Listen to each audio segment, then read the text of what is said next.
Praise the lord. ఈ వీడియోలో శ్రమల కాల ప్రారంభము గురించి తెలుసుకుందాం. యేసు ప్రభుల వారు అనేక సార్లు యెరూషలేముకు వచ్చి ఇతర ప్రాంతాలకు కూడా వెళ్ళేవారు.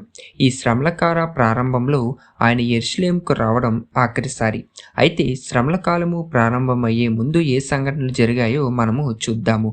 మత్తయి సువార్త 14వ అధ్యాయంలో చతుర్థాధిపతి అయిన హేరోదు యేసయ్యను గురించి విని బాప్తిస్మిచ్చే యోహాను మృతులలో నుండి లేచాడు అని అనుకుంటాడు. అంటే అప్పటికే బాప్తిస్మిచ్చే యోహానును హేరోదు చంపించి వేస్తాడు.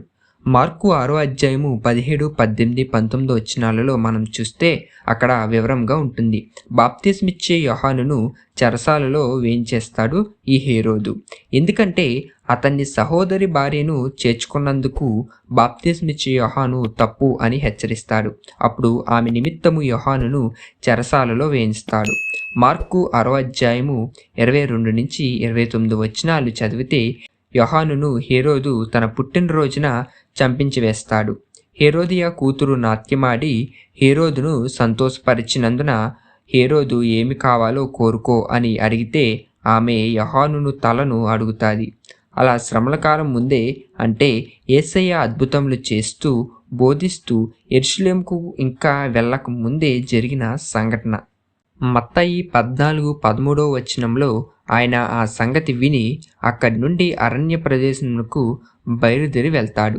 ఆ తరువాత మత్తయి 14వ అధ్యాయము 14వ వచనం నుండి 21వ వచనంలో 5 రొట్టెలు 2 చిన్న చేపలు 5,000 మందికి పంచిపెడతాడు. ఈ 2 సంఘటనలు శ్రమల కాల ప్రారంభంలో, అంటే యేసు శ్రమలకు అప్పగింపబో సమయం దగ్గర పడుతుండగా జరిగిన సంఘటనలు. ఆ తరువాత మత్తయి 16:21 వచనంలో అప్పటి నుండి తాను యెరూషలేమునకు వెళ్ళి పెద్దల చేతను ప్రధాన యాజకుల చేతను శాస్త్రుల చేతను అనేక హింసలు పొంది చంపబడి 3వ దినమున లేచుట అగత్యమని యేసు తన శిష్యులకు తెలియజేయ మొదలు పెడతాడు. ఇలా శ్రమల కాల ప్రారంభంలో బాప్తిస్మిచ్చే యోహాను మరణం, 5,000 మందికి 5 రొట్టెలు 2 చిన్న చేపలు పంచిపెట్టడం జరిగాయి.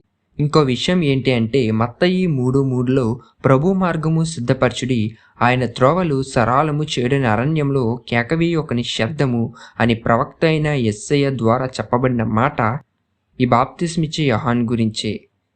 ఈయన ఒక వార్తాహరుడు. రాజుకు ముందు వార్తాహరుడు ఎలా బయలుదేరతాడో అలా మన రాజైన యేసు ప్రభువు వారికి ముందుగా పంపబడిన వార్తాహరుడు ఈ బాప్తిస్మిచ్చే యోహాను. యోహాను 3:30లో ఆయన ఒక మాట అంటాడు, ఆయన హెచ్చవలసి ఉన్నది, నేను తగ్గవలసి ఉన్నది. బాప్తిస్మిచ్చే యోహాను చనిపోయిన తర్వాత యేసు కూడా శ్రమలు అనుభవించి చనిపోయి సమాధి చేయబడి మరలా యేసు ప్రభుల వారు చెప్పినట్టు 3వ దినాన తిరిగి లేస్తాడు. దేవునికి మహిమ కలుగునుగాక.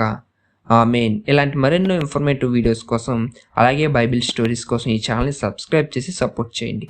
Praise the lord.